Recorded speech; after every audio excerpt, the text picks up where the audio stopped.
আপনারা দেখছেন একুশে টেলিভিশন।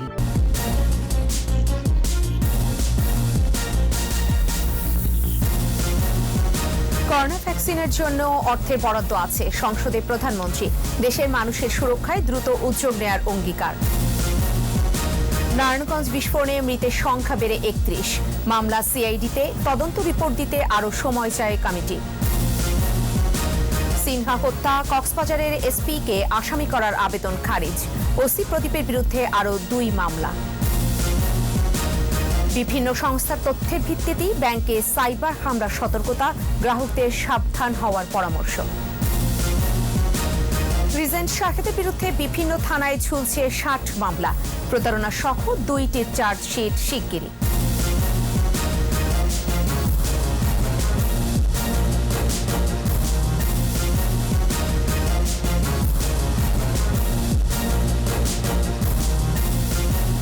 শুনছিলেন ফার্স্ট সিকিউরিটি ইসলামী ব্যাংক লিমিটেড সংবাদ শিরোনাম। প্রত্যেকে আমন্ত্রণ জানাচ্ছি সন্ধ্যা 7টার 21 সংবাদের সাথে থাকছে আমি ফেরদৌসী আহমেদ। দর্শক, একুশে টেলিভিশনের সংবাদ একই সাথে সরাসরি দেখতে পাবেন আমাদের ফেসবুক পেজ www.facebook.com/2124 অনলাইনে। মাঝখানে ভ্যানিলা ক্রিম আর 2 পাশে বিস্কুট, ইয়াম্মি মজা। ক্রিমও খাও নিজের স্টাইলে। সংবাদে এছাড়াও থাকছে বিভিন্ন ব্যাংকে মুজিব কর্নার, স্থান পেয়েছে বঙ্গবন্ধুর দুর্লভ চিত্র, জাতির পিতার লেখা বই।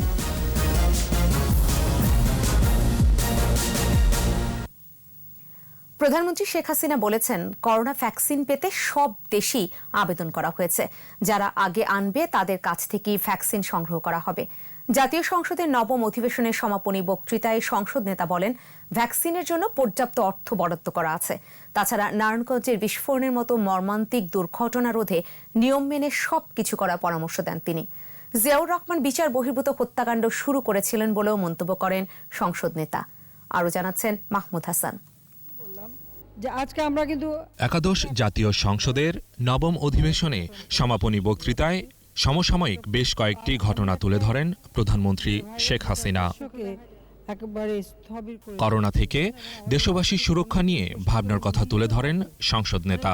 বলেন, ভ্যাকসিনের জন্য টাকা রাখা হয়েছে এবং যে দেশে ভ্যাকসিন আবিষ্কার করুক না কেন তা আগেই দেশে আনা হবে।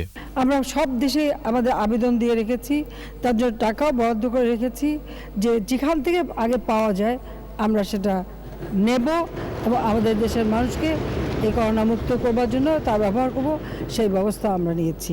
নারায়ণগঞ্জের মসজিদে বিস্ফোরণে নিহতদের আত্মার মাগফিরাত কামনা করেন প্রধানমন্ত্রী। বলেন, নামাজ পড়া অবস্থায় মৃত্যু দুঃখজনক। মসজিদ নির্মাণ করা হয়েছে এমন একটি জায়গায় যেখানে গ্যাসের লাইন ছিল, সেই লাইনের উপর, এবং তার কোনো অনুমোদন ছিল না, কোনো নীতিমালা ছিল না, বা জায়গাটাও কোনো মসজিদ কমিটির না, এবং এইভাবে অননুমোদিত অপরিকল্পিতভাবে করার ফলে আজকে যে দুর্ঘটনাটা ঘটে গেল এবং কতগুলি জীবন ঝরে গেল। ভবিষ্যতে কেউ যদি কোনো স্থাপনা করেন, অন্তত নিয়ম নীতিমালা মেনে করবেন, যাতে এই ধরনের দুর্ঘটনা আর আমাদের করতে না হয়। বিচার বহির্ভূত হত্যাকাণ্ড নিয়ে প্রধানমন্ত্রী শেখ হাসিনা বলেন, জিয়াউর রহমানের হাত ধরেই বিচার বহির্ভূত হত্যাকাণ্ডের শুরু। এটা তো জিয়াউর রহমানের আমল থেকেই শুরু। আমাদের বহু নেতাকর্মী লাশও পাওয়া যায়নি। আমি কিছুদিন আগে আমি পার্লামেন্টে বলেছি যে এরকম বহু ঘটনা ঘটেছে, আর তারপরে তো একেবারে প্রাতিষ্ঠানিক রূপ দেওয়া হলো। দেশের অর্থনীতির চাকা সচল রাখতে সরকারের বিভিন্ন পদক্ষেপ তুলে ধরেন প্রধানমন্ত্রী। নিজেদের পানির ট্যাঙ্কি অন্তত 6 মাস পর। মাহমুদ হাসান, একুশে টেলিভিশন, ঢাকা। কোভিড-19-এ দেশে আরও 41 জনের মৃত্যু হয়েছে। এর মধ্যে পুরুষ 31 এবং নারী 10 জন। এ নিয়ে মোট মৃত্যু 4634। স্বাস্থ্য অধিদপ্তরের ওয়েবসাইটে করোনা সংক্রান্ত তথ্য বলছে, 187তম দিনে 94টি ল্যাবে 15,559টি নমুনা পরীক্ষায় শনাক্ত হয়েছে 1,892 জন। মোট শনাক্ত 3,32,970। এ পর্যন্ত করোনা পরীক্ষায় 16,90,011 জনের।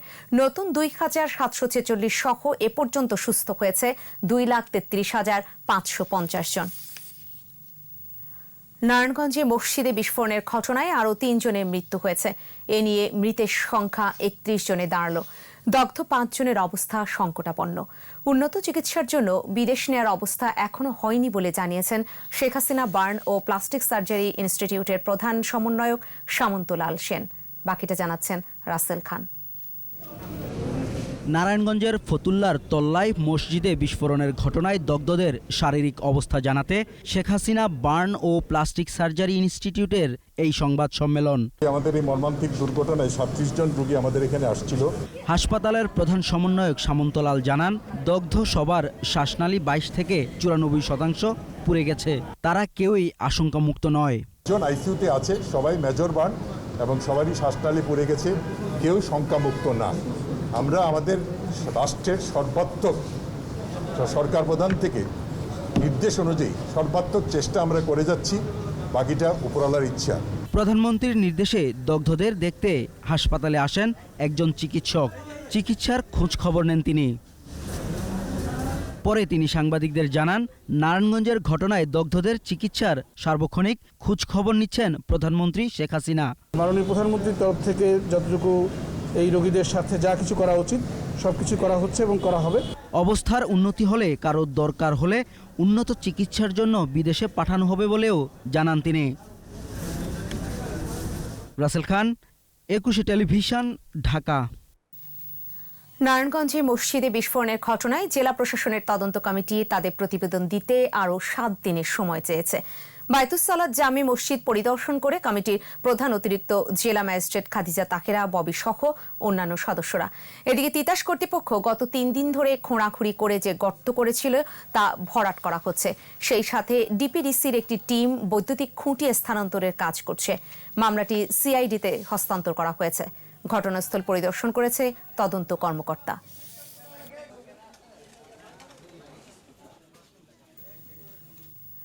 অবসরপ্রাপ্ত মেজর সিনহা হত্যায় কক্সবাজারের পুলিশ সুপার ABM মাসুদ হোসেনকে আসামি করতে বাদীর আবেদন খারিজ করে দিয়েছে আদালত। এদিকে টেকনাফে ক্রসফায়ারে হত্যার অভিযোগে বরখাস্ত ওসি প্রদীপ সহ 56 জনের বিরুদ্ধে আরও 2টি মামলা হয়েছে। কক্সবাজার প্রতিনিধি আব্দুল আজিজের রিপোর্ট, জানাচ্ছেন রত্না জামান। পুলিশ সুপার ABM মাসুদ হোসেনকে সিনহা হত্যা মামলার আসামি করতে কক্সবাজার সিনিয়র জুডিশিয়াল ম্যাজিস্ট্রেট তামান্না ফারহার আদালতে আবেদন করেন বাদী শারমিন শাহরিয়ার ফেরদৌস। শুনানি শেষে আবেদনটি খারিজ করে দেয় আদালত। আইনজীবী জানান, আদালত বলেছে তদন্তে কেউ বাধা দিলে তদন্ত কর্মকর্তাই ব্যবস্থা নিতে পারে। যে আবেদন করেছে সে আবেদন শুনানির পর মাননীয় সিনিয়র জুডিশিয়াল ম্যাজিস্ট্রেট এই মামলা না মঞ্জুর করে একটা অবজারভেশন দিয়েছে। যা হচ্ছে যে মামলা তদন্তকালীন সময়ে হস্তক্ষেপ প্রভাব বিস্তার, অর্থাৎ কমপ্লেইন পেপারে কেউ করলে সে ব্যাপারে প্রয়োজনীয় আইনি ব্যবস্থা গ্রহণ করার ক্ষমতা তদন্ত কর্মকর্তা রয়েছে। এর আগে বাদী শারমিন শাহরিয়ার ফেরদৌস তার আবেদনে অভিযোগ করেন SP মাসুদ হোসেন আসামিদের পরোক্ষ ও প্রত্যক্ষভাবে সহযোগিতা করে যাচ্ছে। উনি যেমন ডিভিশন দিচ্ছেন, মানে ওনার পাওয়ারের মিসইউজ করছেন, এটা উনি করতে পারেন না। ফোন আলাপ দেখেছেন আপনারা, আমার ভাইকে মানহানিও করলো তারা। মানে উনি কিন্তু একটা ইনস্ট্যান্ট প্রেস ব্রিফিংয়ে বললেন যে সিনহা মোহাম্মদ রাশেদ খান যিনি নিহত হয়েছেন তার সাথে ইয়ে পাওয়া গেছে, ওটা কিন্তু উনি ইনস্ট্যান্ট বলতে পারেন না। এদিকে টেকনাফের 2 জনকে ক্রসফায়ারের নামে হত্যার অভিযোগে বরখাস্ত ওসি প্রদীপ কুমার দাস সহ 56 জনের বিরুদ্ধে আদালতে আরও 2টি মামলা হয়েছে। বাহারছড়া নুরুল আমিন ও মোহাম্মদ সেলিম বাদী হয়ে এই মামলা করেন। রত্না জামান, একুশে টেলিভিশন। ব্যাংকে সাইবার হামলার বিষয়ে সতর্কতা জারির বিষয়টি নিয়মিত কাজের অংশ বলে জানিয়েছে কেন্দ্রীয় ব্যাংক। বাংলাদেশ ব্যাংক বলছে, বিভিন্ন সংস্থার তথ্যের ভিত্তিতে এমন সতর্কতামূলক ব্যবস্থা গ্রহণে ব্যাংকগুলোকে নির্দেশ দেওয়া হয়। অন্যদিকে গ্রাহকদের সচেতনতাই হ্যাকিং থেকে বাঁচার অন্যতম উপায় বলে দাবি করছেন ব্যাংকের শীর্ষ কর্মকর্তারা। এজন্য মোবাইল ব্যাংকিং অ্যাপস ও কার্ড ব্যবহারে বাড়তি সতর্কতার পরামর্শ তাদের। দেখুন তৌহিদুর রহমানের রিপোর্ট।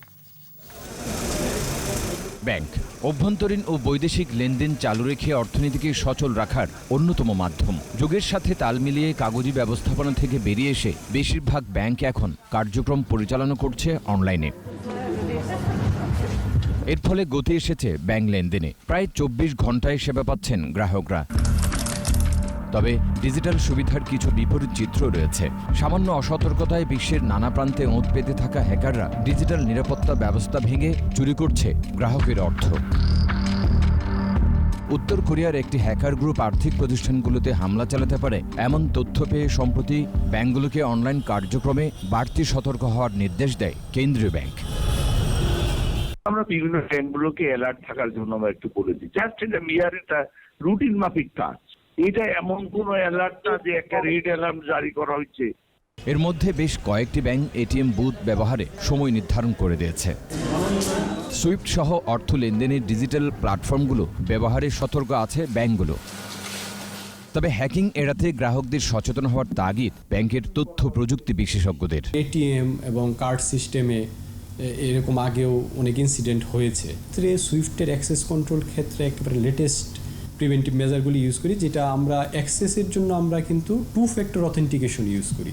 আপনি সোশ্যাল মিডিয়া থেকে আপনার ক্রেডেনশিয়াল, আপনার সমস্ত ইনফরমেশন নিয়ে যাচ্ছে ওরা, ফোনে ওরা কথা বলবে, আপনি বিশ্বাস করে ফেলবেন, তারপর আপনাকে একটা অফার দিবে, আপনি কিন্তু ওই ফাঁদে পা দিলেন। এবং ওটার মাধ্যমে শুধু সে না, আপনি ক্ষতি হবেন না, সেই সাথে আপনি যে ব্যাংকটার সাথে কানেক্টেড, আপনি যে সিস্টেমটার সাথে কানেক্টেড, সেই সিস্টেমটাকে সে ভালনারেবল করে ফেলছেন। Public awareness is very important. নিজের ব্যাংক আইডি, পিন, পাসওয়ার্ড সহ গোপন তথ্যগুলো কাউকে না জানানোর পরামর্শ তাদের। To protect our customer data, এটার জন্য যা কিছু করা দরকার, আমার বিশ্বাস, আমি না, প্রত্যেকটা ব্যাংক তার সর্বোচ্চ লেভেলে চেষ্টা করছে। তৌহিদুর রহমান, একুশে টেলিভিশন, ঢাকা। করোনা ভাইরাস পরীক্ষা ও চিকিৎসায় জালিয়াতি সহ নানা অভিযোগে রিসেন্ট গ্রুপের চেয়ারম্যান শাহেদ করিমের বিরুদ্ধে বিভিন্ন থানায় অন্তত 60টি মামলা রয়েছে। আটক শাহেদের বিরুদ্ধে করা 8 মামলার চার্জশিট দিয়েছে র্যাব। প্রতারণা সহ আরও 2টি মামলার চার্জশিট শিগগিরই দেয়া হবে বলেও জানান র্যাব কর্মকর্তারা। বিস্তারিত জানাচ্ছেন সাইদুল ইসলাম। করোনা সংক্রামিতদের নমুনা সংগ্রহ করে টেস্ট না করে রিপোর্ট দেয়া সহ নানা অভিযোগে চলতি বছরের 6 জুলাই রাজধানীর উত্তরায় রিজেন্ট হাসপাতালে অভিযান চালায় র্যাব। পরের দিন হাসপাতালের 2টি শাখা সিলগালা করা হয়। মামলা করা হয় প্রতিষ্ঠানটির চেয়ারম্যান শাহেদ সহ 17 জনের বিরুদ্ধে। সর্বশেষ সাতক্ষীরা সীমান্ত দিয়ে দেশ ত্যাগের সময় র্যাবের হাতে আটক হন শাহেদ করিম। গ্রেফতারের আগে 16টি মামলা ছিল শাহেদের বিরুদ্ধে। গ্রেফতার হওয়ার পর মামলা হয় আরও 13টি। 2008 সাল থেকে শাহেদের বিরুদ্ধে 29টি মামলার তথ্য পাওয়া গেছে। আগের 16টি মামলার মধ্যে তার সাজা হয়েছে 1টিতে। পুরনো মামলার 4টিতে খালাস আর 5টি মামলার বিচার স্থগিত হয়েছে। 2টির অভিযোগ থেকে অব্যাহতি দেওয়া হয়েছে আর পরোয়ানা হয় 2টিতে। নতুন মামলাগুলোর তদন্ত চলছে। 2009 সালে প্রতারণার অভিযোগে উত্তরা ও লালবাগ থানায় 4টি মামলা হয়, সেগুলো থেকে খালাস পান তিনি। প্রতারণার আরও 5টি মামলা রয়েছে শাহেদের বিরুদ্ধে। অজ্ঞাত কারণে মামলাগুলো স্থগিত হয়ে যায়। বেশ কিছু মামলার তদন্ত করছে র্যাব, সিআইডি, থানা পুলিশ ও দুদক। র্যাবের দায়ের করা 3টি মামলার একটির চার্জশিট দেওয়া হয়েছে, বাকিগুলোর কার্যক্রম চলমান রয়েছে বলে জানান এই কর্মকর্তা। উনি প্রতারণাকে এমন একটি নিপুণ শিল্পের পর্যায়ে নিয়ে গেছেন যাতে সাধারণ মানুষের পক্ষে তাকে বিচার বিশ্লেষণ করে তাকে নিরূপণ করা সত্যিই দুরূহ। এবং এর ফলশ্রুতিতে র্যাব সর্বমোট বাদী হয়ে 3টি মামলা দায়ের করে। গ্রেফতারের পর শাহেদের বিরুদ্ধে অসংখ্য অভিযোগ আসে। এছাড়াও অনেক অভিযোগ রয়েছে শাহেদের বিরুদ্ধে বলে জানান র্যাবের কর্মকর্তা। সর্বমোট আমরা সেখানে 138টি অভিযোগ পেয়েছি এবং ইমেল পেয়েছি 12টির মতো। সব মিলিয়ে আমরা 150টির মতো আমরা সুনির্দিষ্ট তথ্য প্রমাণ সহ শাহেদের বিরুদ্ধে অভিযোগ আমরা পেয়েছি। মানুষের কোটি কোটি টাকা হাতিয়ে নিয়ে শাহেদ সে টাকা বিদেশে পাচার করেছে বলেও আইন শৃঙ্খলা বাহিনীর তদন্তে উঠে আসছে। শাহেদ করিম 4টি দেশে মূলত ঘন ঘন যাতায়াত করতেন। আমাদের ধারণা এই সকল জায়গাতে বা এই সকল দেশে উনি অর্থ সম্পদ গড়ে থাকতে পারেন। সাইদুল ইসলাম, একুশে টেলিভিশন, ঢাকা। স্বাস্থ্যবিধি মেনে চলুন, সুস্থ থাকুন। বিরতি নিচ্ছে, যখন ফিরছি তখন থাকবে। দরকার হলে পেঁয়াজ আমদানিতে শুল্ক কমানো হবে, দাম বৃদ্ধির কারণ নেই বললেন বাণিজ্য মন্ত্রী। অর্থ পাচারের অভিযোগ, আব্দুল আউয়াল মিন্টুর ছেলে তাফসিরকে দুদকের 2য় দফা জিজ্ঞাসাবাদ। দেখছেন সন্ধ্যা 7টার 21 সংবাদ। প্রয়োজনে পেঁয়াজ আমদানিতে 5% শুল্ক কমানো হবে। এর জন্য সংশ্লিষ্ট মন্ত্রণালয়কে চিঠিও দেওয়া হয়েছে। এখনই দাম বৃদ্ধির কারণ নেই, বলেছেন বাণিজ্যমন্ত্রী টিপু মুনশি। সচিবালয়ে নিজ কার্যালয়ে সফররত হাঙ্গেরি পররাষ্ট্রমন্ত্রী পিটার সিজাত্সের সাথে বৈঠক করেন বাণিজ্যমন্ত্রী। পরে সাংবাদিকদের বলেন, বাংলাদেশের পাশাপাশি ভারতের পেঁয়াজের দাম বেড়েছে, তাই নতুন উৎস থেকে পেঁয়াজ আমদানির উদ্যোগ নেওয়া হয়েছে। এরই মধ্যে তুরস্ক, মিশর ও ইন্দোনেশিয়ার সাথে যোগাযোগ হয়েছে। বাজার নিয়ন্ত্রণে টিসিবি বড় পরিসরে নামছে। 13 সেপ্টেম্বর থেকে সংস্থাটি ন্যায্য মূল্যে পেঁয়াজ বিক্রি করবে বলেও জানান বাণিজ্যমন্ত্রী। এবার বিগ ওই ইম্পোর্ট মানে সর্বকালের রেকর্ড আমরা ব্রেক করেই এবার সর্বোচ্চ পরিমাণ পেঁয়াজ ইম্পোর্ট করব। তো আমরা ফুল মনিটর করছি, দেখা যাক, hopefully things will be better. গতবার ভারত বন্ধ করে দেওয়ার কারণে আমরা নতুন মার্কেট থেকে ইম্পোর্ট করতে শিখেছি। টার্কি, ইজিপ্ট, এইসব কান্ট্রিগুলো থেকে, ইভেন নিউজিল্যান্ড, এইসব দেশ থেকে পেঁয়াজ গতবার আসার কারণে এবারও আমাদের লোকজনের কানেকশন ভালো আছে। অলরেডি আমরা টার্কি থেকে ইম্পোর্টের জন্য টেন্ডার দিয়েছি, টেন্ডারও পড়েছে টিসিবি বোধহয়, সেটাও এক্সপ্লোর করছে। আবারও অস্থিতিশীল হয়ে উঠেছে পেঁয়াজের বাজার। প্রায় প্রতিদিনই বাড়ছে দাম। আমদানিকারকরা বলছেন, ভারতে বন্যার কারণে উৎপাদন কম হওয়ায় সরবরাহ কম হচ্ছে। প্রতিনিধিদের সহায়তায় বাকিটা জানাচ্ছেন মাসুম আলিসা। একদিনের ব্যবধানে হিলিতে পেঁয়াজের দাম বেড়েছে কেজিতে 5 টাকা, বিক্রি হচ্ছে 37 থেকে 38 টাকা দরে। ব্যবসায়ীরা বলছেন, ভারতে বন্যার কারণে পেঁয়াজের উৎপাদন ব্যাহত হয়েছে, ফলে আমদানি কম। আর দেশীয় পেঁয়াজের সরবরাহ কম থাকায় আমদানি করা পেঁয়াজের দাম বাড়ছে। ক্রেতা বেশি কিন্তু মাল আমদানি কম হচ্ছে। এতে মনে করেন যে এই জন্য ভিতরেও দাম বেশি, ইন্ডিয়ার ভিতরেও দাম বেশি, আমাদের দেশেও এই জন্য দাম বেশি। সাউথে যে নতুন মাল উঠে ওখানে একদম পুরো বন্যা হয়ে যায়, বন্যা হওয়ার কারণে পেঁয়াজ নষ্ট হয়ে গেছে। এদিকে প্রশাসনের পক্ষ থেকে হিলি স্থলবন্দরের পেঁয়াজ আমদানিকারকদের সাথে বৈঠক করে দাম না বাড়ানোর আহ্বান জানানো হয়েছে। সভাতে আমরা তাদেরকে অনুরোধ করেছি বা তাদের প্রতি আহ্বান জানিয়েছি, পেঁয়াজের মার্কেট নিয়ে তারা যেন কোনো সিন্ডিকেট বা এই ধরনের কোনো কার্যক্রম তাদের পক্ষ থেকে না নেওয়া হয়। সাতক্ষীরার ভোমরা বন্দরেও আমদানি করা পেঁয়াজের দাম বাড়তি। একদিনের ব্যবধানে প্রতি টনে বেড়েছে $100। যেটা মিডিয়াম এটা $455 আজকে রেট, এবং যেটা গোলটা সাইজ সেটা $470। তো আপনি অনুমান করতে পারতেছেন যে গত 2 দিনের তুলনায় অলরেডি আজকে $100 বাড়তি। যে প্রদেশ থেকে পেঁয়াজ আমদানি করা হয় সেখানে অতিবৃষ্টি এবং সেখানে কেজি প্রতি 4 থেকে 5 টাকা দাম বৃদ্ধির কারণে আমাদের দেশের আমদানিকারকরা আমরা পেঁয়াজ আমদানি করতে নিরুৎসাহিত ছিলাম। বাংলাদেশ থেকে এলসি করার জন্য কোনো ডলার নির্ধারণ করা নেই। বাজার বৃদ্ধি পাওয়ার কারণে আমাদের বাংলাদেশে অভ্যন্তরীণ বাজারে পেঁয়াজের বাজার বৃদ্ধি পেয়েছে। ভোমরা বন্দর দিয়ে চলতি অর্থবছরে 9 সেপ্টেম্বর পর্যন্ত পেঁয়াজ আমদানি হয়েছে 64,781 টন। মাসুম আলিসা, একুশে টেলিভিশন। দেশের চলমান প্রকল্পে দায়িত্বপ্রাপ্তদের নিজ অবস্থান থেকে কাজ করার তাগিদ দিয়ে সড়ক পরিবহন ও সেতুমন্ত্রী ওবায়দুল কাদের বলেছেন, এর ব্যতিক্রম হলে কঠোর ব্যবস্থা নেওয়া হবে। ভিডিও কনফারেন্সে যুক্ত হয়ে South Asia sub regional economic cooperation SASEC এর আওতায় প্রথম ও দ্বিতীয় প্রকল্পের অগ্রগতি পর্যালোচনা সভায় একথা বলেন তিনি। জনভোগান্তি কমাতে হবে। এছাড়া নির্মিত ফ্লাইওভার ব্যবস্থাপনা, বিশেষ করে পরিচ্ছন্নতার বিষয়টির উপর নজর দিতে হবে। নির্বাচনে বিএনপি জনগণ কর্তৃক প্রত্যাখ্যাত হলে তাদের নেতিবাচক রাজনীতি, তাদের নির্বাচনী রাজনীতিতে ভোটের ক্ষেত্রে সংকুচিত করলে এতে সরকারের দোষ। নির্বাচন কমিশনের স্বপ্রণোদিত হয়ে আইন প্রণয়নের উদ্যোগ সংবিধানের 119 অনুচ্ছেদের সাথে সাংঘর্ষিক বলে মন্তব্য করেছে বিএনপি। গুলশানে বিএনপি চেয়ারপারসনের রাজনৈতিক কার্যালয়ে সংবাদ সম্মেলনে রাজনৈতিক দল নিবন্ধন আইনের সংশোধনী আনতে নির্বাচন কমিশনের উদ্যোগ প্রত্যাখ্যান করেন দলের মহাসচিব মির্জা ফখরুল ইসলাম আলমগীর। নির্বাচন ব্যবস্থার নিয়ন্ত্রণ পুরোপুরি সরকারের হাতে ন্যস্ত করতে নির্বাচন কমিশন এই উদ্যোগ নিয়েছে বলে অভিযোগ তার। এদিকে সকালে নয়াপল্টন দলীয় কার্যালয় থেকে মনোনয়নপত্র সংগ্রহ করেন ঢাকা 5 ও 18, নওগাঁ 6 এবং সিরাজগঞ্জ 1 আসনের উপনির্বাচনের প্রার্থীরা।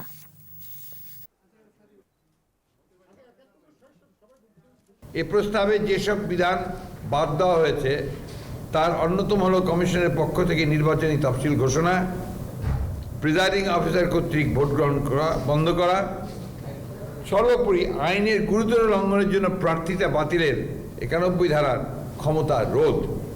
এসব ক্ষমতা রোধ করলে কমিশন একটা ঠুটো জগন্নাথে পরিণত হবে। এই উদ্যোগ কোনো বিবেচনাতেই স্বাভাবিক কিংবা সময়োচিত নয়, বরং অস্বাভাবিক, অনভিপ্রেত, অগ্রহণযোগ্য। অর্থ পাচারের অভিযোগে বিএনপির ভাইস চেয়ারম্যান আব্দুল আউয়াল মিন্টুর ছেলে তাফসির আউয়ালকে দ্বিতীয় দফায় জিজ্ঞাসাবাদ করেছে দুদক।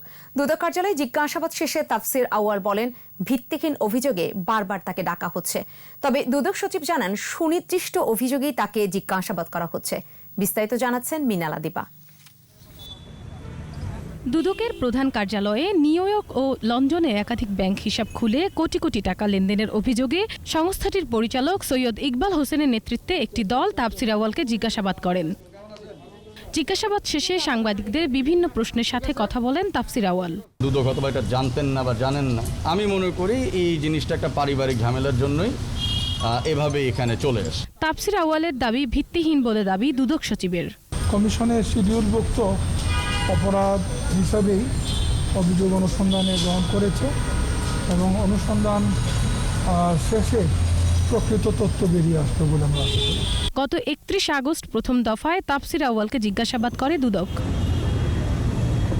মিনালা দীপা, 21 টেলিভিশন, ঢাকা। প্রতিষ্ঠার পর 24 বছরে আইন কমিশন নতুন আইন প্রণয়ন এবং বিদ্যমান আইন সংস্কারে সরকারকে 154টি সুপারিশ ও মতামত দিয়েছে। কমিশনের হাত ধরে বেশ কিছু গুরুত্বপূর্ণ আইন হলেও সুপ্রিম কোর্টে বিচারক নিয়োগ নীতিমালা, সাক্ষী সুরক্ষা আইন এখনো আলোর মুখ দেখেনি। তবে কমিশন চেয়ারম্যান জানিয়েছেন, সাক্ষ্য আইন, ভূমি আইন, নারী ও শিশু নির্যাতন আইন ও শিশু আইন সহ বেশ কিছু আইন সংস্কারের কাজ এখন শেষ পর্যায়ে। বিস্তারিত জানাচ্ছেন শাকিরা আরজু। 1996 সালে গঠিত হয় জাতীয় আইন কমিশন। গত 24 বছরে এ পর্যন্ত 154টি সুপারিশ ও মতামত আইন মন্ত্রণালয়ে পাঠিয়েছে কমিশন। সুপারিশ, পর্যবেক্ষণ ও মতামত ভিত্তিক এসব প্রতিবেদনের মধ্যে সম্পূর্ণ বা আংশিক বাস্তবায়ন এবং সেই সাথে মতামত গ্রহণও করেছে সরকার। এবছরই প্রযুক্তি ব্যবহার বিল 2020-এ আইন কমিশনের মতামত ও সুপারিশ বাস্তবায়নও হয়েছে। কমিশনের হাত ধরে বেশ কিছু আইন প্রণীত হলেও বেশিরভাগ সুপারিশের বিষয়ে সরকার কোনো পদক্ষেপ নেয়নি। পার্লামেন্ট কখন কি করবে সেটা তো আর আমাদের হাতের মধ্যে নয়। এটা তো পার্লামেন্ট তাদের সুযোগ সুবিধা প্রয়োজনীয়তা তারা মনে করলে সেইভাবে তারা আগাবেন। এটা খালি সরকার নয়, পার্লামেন্টেরও ব্যাপার। 2014 সাল থেকে অপেক্ষায় আছে সাক্ষ্য আইন যুগোপযোগী করা সহ বেশ কিছু আইন সংস্কারের কাজ। তবে ভূমি আইন, নারী ও শিশু নির্যাতন আইন সহ বেশ কিছু আইনের অসঙ্গতি দূর করার ড্রাফটিংয়ের কাজ শেষ পর্যায়ে বলে জানান কমিশনের চেয়ারম্যান। আমাদের কাজের অগ্রগতি একটু বেশ ডেন্টেড হয়েছে বিকজ অফ এই আপনার কোভিড প্যান্ডেমিকের কারণে। সাক্ষ্য আইনের সবগুলো আইনের সঙ্গেই সম্পৃক্ত, সেজন্য এটা বাংলা করার চেষ্টা করতেছি। প্রথম ড্রাফটটা কমপ্লিট হয়ে যাবে এই ডিসেম্বরের মধ্যেই। কমিশনের সুপারিশ মেনেই 1973 সালের আন্তর্জাতিক অপরাধ আইনে প্রয়োজনীয় সংশোধনী আনা হয়, যে আইনের উপর ভিত্তি করে দেশে মানবতাবিরোধী অপরাধের বিচার চলছে। শাকিরা আরজু, 21 টেলিভিশন, ঢাকা। মুজিব বর্ষে বিভিন্ন ব্যাংকে স্থাপন করা হচ্ছে মুজিব কর্নার। এখানে স্থান পেয়েছে বঙ্গবন্ধু মুরালের পাশাপাশি নানা সময়ের দুর্লভ কিছু স্থির চিত্র। রাখা হয়েছে বঙ্গবন্ধুর লেখা এবং বঙ্গবন্ধুকে নিয়ে লেখা বই। ব্যাংকের কর্মকর্তা কর্মচারীদের পাশাপাশি দর্শনার্থীরা জাতির পিতার সাথে পরিচিত হওয়ার সুযোগ পাবেন। আরও জানাচ্ছেন মেহেদি হাসান। জাতির পিতার মুরাল, নানা সময়ের ছবি আর বঙ্গবন্ধুকে নিয়ে লেখা বই, সব মিলিয়ে মুজিব কর্নার। এ চিত্র ইসলামী ব্যাংক বাংলাদেশের। এই ব্যাংকের মতো প্রায় সবগুলো ব্যাংকই এগিয়ে এসেছে মুজিব কর্নার স্থাপনে। বঙ্গবন্ধুর হাত ধরে কিন্তু সমস্ত কিছু আবর্তিত হয়েছে। ব্যাংক ব্যবস্থার ভিত্তি বঙ্গবন্ধুর হাত ধরেই হয়েছে। কাজে তার একটা স্মৃতি, তার মানে স্পট বা তার সম্পর্কে কিছু জনতব্যাঙ্গে থাকবে না, এটা ধারণা করা কোনো ব্যাপার নেই। এই উদ্যোগ বাস্তবায়নের সাথে যারা যুক্ত তারা বলছেন, বঙ্গবন্ধুর স্মৃতি সংরক্ষণের পাশাপাশি তার চেতনা সবার মাঝে ছড়িয়ে দিতেই কাজ করছেন। সাধারণ মানুষের কাছে বঙ্গবন্ধুকে তুলে ধরা, তার যে সাধারণ জীবনযাপন এবং সৎ জীবনযাপন, এটা তুলে ধরা, সেই চিন্তা থেকেই মূলত বঙ্গবন্ধু কর্নারের প্রতি আমাদের উৎসাহ। জাতির পিতার নানা মুহূর্তের অনেক ছবি ধরা পড়েছে পাবেল রহমানের ক্যামেরায়। তার তত্ত্বাবধানেই এ উদ্যোগের বাস্তবায়ন। কিশোর বয়সেই আমি বঙ্গবন্ধুর কাছে চলে গেছিলাম এবং বঙ্গবন্ধুর কিছু ছবি আমি তুলে ফেলেছিলাম, যে ছবির মধ্যে আপনারা দেখছেন যে বঙ্গবন্ধু গেঞ্জি পরা পাইপ টানার ছবিটা, এটা খুবই ঐতিহাসিক একটি ছবি। বঙ্গবন্ধু তো বঙ্গবন্ধুর জায়গায় থাকবেন, কিন্তু আমরা যাতে প্রতিনিয়ত বঙ্গবন্ধুকে কাছে পাই সেটাই হচ্ছে ব্যাপার, যে এখানে যারা ভিজিটার আসবেন, যারা ব্যাংকে বিভিন্ন কাজে আসবেন, তারা দেখবেন এবং ঘরে ফিরে নিয়ে যাবেন এখানকার স্মৃতি। আলোকচিত্রী পাভেল রহমান ইসলামী ব্যাংকের পাশাপাশি জনতা ও উত্তরা ব্যাংক সহ বেশ কয়েকটি প্রতিষ্ঠানে এই উদ্যোগ বাস্তবায়ন করেছেন। মেহেদী হাসান, একুশে টেলিভিশন, ঢাকা। স্বাস্থ্যবিধি মেনে চলুন, সুস্থ থাকুন। বিরতি, যখন ফিরবো তখন থাকবে। 1 বছর পর 5,000-এর উপরে ডিএসই সূচক, সিএসইতেও ঊর্ধ্বগতি। ব্রাজিলে চীনের ভ্যাকসিনের সফল পরীক্ষা, বিশ্বজুড়ে আক্রান্ত 2,80,00,000। দেখছেন সন্ধ্যা 7টার 21 সংবাদ। হঠাৎ ই-কমার্স বা অনলাইনে কেনাকাটা জনপ্রিয় হলেও প্রতিষ্ঠানগুলোর পেশাদারিত্বের অভাব বেশ ভালোভাবেই ফুটে উঠেছে। নানা রকম প্রতারণার শিকার হচ্ছেন ক্রেতারা, আবার পণ্য বিক্রি করে হয়রানির শিকার হতে হচ্ছে অনলাইন প্রতিষ্ঠানের কর্মীদের। বিশেষজ্ঞরা বলছেন এখনো বিক্রেতা ও ক্রেতার মধ্যে সম্পূর্ণ আস্থার সম্পর্ক তৈরি হয়নি। ব্যবসার প্রসারে ক্রেতা, বিক্রেতা এবং ই-কমার্স প্রতিষ্ঠানগুলোর মধ্যে বিশ্বাসের জায়গা তৈরি করতে হবে। দেখুন ইবনে নূর শাওনের report. Online platform, Facebook page কিংবা ই কমার্স সাইটগুলোতে পণ্য অর্ডার করে প্রতারিত হওয়া গ্রাহকের সংখ্যা দিন দিন বাড়ছে। নাম সর্বস্ব প্রতিষ্ঠানগুলোর পাশাপাশি শীর্ষস্থানীয় প্রায় সব প্রতিষ্ঠানের নামেই আছে প্রতারণার অভিযোগ। অর্ডার দেয়া পণ্যটি না পাওয়া, ক্রেতার টাকা আটকে রাখা, প্রতিষ্ঠানের নাম পরিবর্তন করে ফেলার মতো অভিযোগের শেষ নেই। ফেসবুকে একটি পেজ খুলে অনেকেই ই কমার্স ব্যবসায়ী, আবার নাম সর্বস্ব প্রতিষ্ঠানের প্রতারণারও শিকার হচ্ছেন ক্রেতারা। এসব নিয়ে প্রতিষ্ঠানের সঙ্গে যোগাযোগ করে হুমকি ধামকির মুখে পড়তে হয়েছে অনেককেই। অর্ডার করার পরে হঠাৎ করে গত 23 জুলাই ওরা দেখা যায় যে আমি অর্ডারটা ডেলিভারি পেয়েছি, কিন্তু আদৌ ওদের পক্ষ থেকে আমার সাথে কোনো যোগাযোগ করা হয়নি। ক্রেতারাও নানাভাবে প্রতারণা এবং হয়রানি করছেন বলে অভিযোগ ই কমার্স প্রতিষ্ঠানগুলোর। পারফিউম অর্ডার দেয়, পারফিউমের বোতল থেকে অরিজিনাল পারফিউমটা বের করে ভিতরে নকল পারফিউমটা ভরে পারফিউমের বোতলটা বলে আমি পারফিউমটা খারাপ পেয়েছি বা নিব না, চেঞ্জ অফ মাইন্ড। সেরকম আমাদের বেশ কিছু বড় বড় সেলারের প্রচুর লস হয়েছে। অনলাইনে অর্ডার করার আগে মন দিয়ে প্রোডাক্ট ডেসক্রিপশন পড়ে দেখার পরামর্শ তার। ছবি দেখে আসলে অর্ডারটা করা, আর নট যে আপনি ধরেন ডিসক্রিপশনটা পড়া, কারণ অনেক ক্ষেত্রে কিন্তু আপনার ছবিতে দেখলে যেমন ধরেন হয়তো এই মাইক্রোফোনটা যদি ছবি তোলা হয় এবং সেটাকে প্রেজেন্ট হয়তো মনে হতে পারে বড়। অনেক ক্ষেত্রে সেলারে কী করে আপনার ব্ল্যাক কালার জায়গায় রেড কালারটা হয়তো আপনার বা পার্পল কালারের মকটা প্রসেস করে দেবে, ঠিক আছে, ওটা না একই দাম। তো অফলাইনে হলে কিন্তু আপনার কাস্টমার কিন্তু মেনে নিত।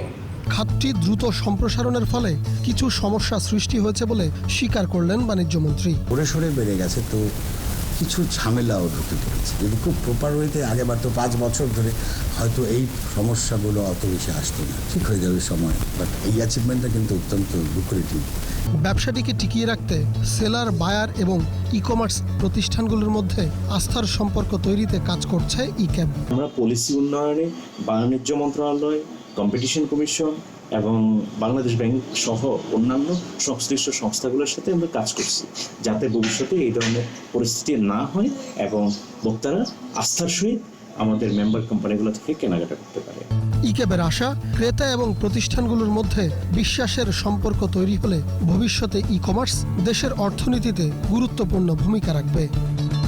ইবনে নূর শাওন, 21 টেলিভিশন, ঢাকা। মাদক তৈরির উপকরণ সহ 6 জনকে গ্রেফতার করেছে মাদকদ্রব্য নিয়ন্ত্রণ অধিদপ্তর। রাতে বিমানবন্দর থেকে তাদের গ্রেফতার করা হয়। সে সময় 12 কেজি 320 গ্রাম এমফিটামিন পাউডার উদ্ধার করা হয়। সংবাদ সম্মেলনে অধিদপ্তরের মহাপরিচালক আহসানুল জব্বার জানান, জব্দ করা মাদক তৈরি উপকরণের বাজার মূল্য 24,64,00,000 টাকা। গ্রেফতার হওয়ারা আন্তর্জাতিক চক্রের সাথে জড়িত কিনা তা খতিয়ে দেখা হবে বলেও জানান তিনি। সোশ্যাল ইসলামী ব্যাংক লিমিটেড বাণিজ্য সংবাদ।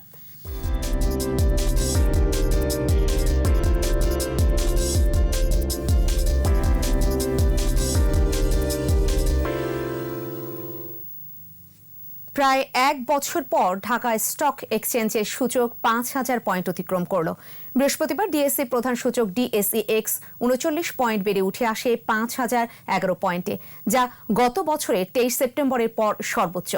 এদিন ডিএসসিতে লেনদেন হওয়া 356টি প্রতিষ্ঠানের মধ্যে দর বেড়েছে 190টির, কমেছে 117টির আর অপরিবর্তিত ছিল 49টির দর। দিন শেষে ডিএসসিতে লেনদেনের পরিমাণ দাঁড়ায় 1024,54 লাখ টাকা। সূচক বেড়েছে সিএসিতে লেনদেন হওয়া 273টি প্রতিষ্ঠানের মধ্যে দর বেড়েছে 147টির, কমেছে 83টির আর বদলায়নি 43টির দর। আর সিএসিতে মোট লেনদেন হয়েছে 29,22 লাখ টাকার শেয়ার ও মিউচুয়াল ফান্ড ইউনিট।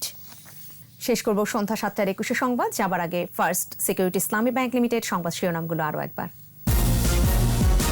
করোনা ভ্যাকসিনের জন্য অর্থের বরাদ্দ আছে, সংসদে প্রধানমন্ত্রী দেশের মানুষের সুরক্ষায় দ্রুত উদ্যোগ নেয়ার অঙ্গীকার। নারায়ণগঞ্জ বিস্ফোরণে মৃতের সংখ্যা বেড়ে 31, মামলা সিআইডিতে, তদন্ত রিপোর্ট দিতে আরও সময় চায় কমিটি। সিনহা হত্যা, কক্সবাজারের এসপিকে আসামি করার আবেদন খারিজ, ওসি প্রদীপের বিরুদ্ধে আরও 2 মামলা। বিভিন্ন সংস্থার তথ্যের ভিত্তিতেই ব্যাংকে সাইবার হামলার সতর্কতা, গ্রাহকদের সাবধান হওয়ার পরামর্শ।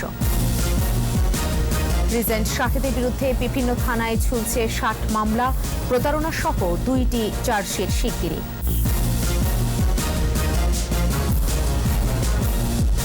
সর্বশেষ খবর জানতে ডায়াল করতে পারেন 2021 নম্বরে, আর ভিজিট করুন 21-tv.com এই ওয়েবসাইটে। এছাড়া ফেসবুকে ভিজিট করতে পারেন facebook.com/2124 অনলাইনে। আমাদের পরবর্তী সংবাদ রয়েছে রাত 9টায়।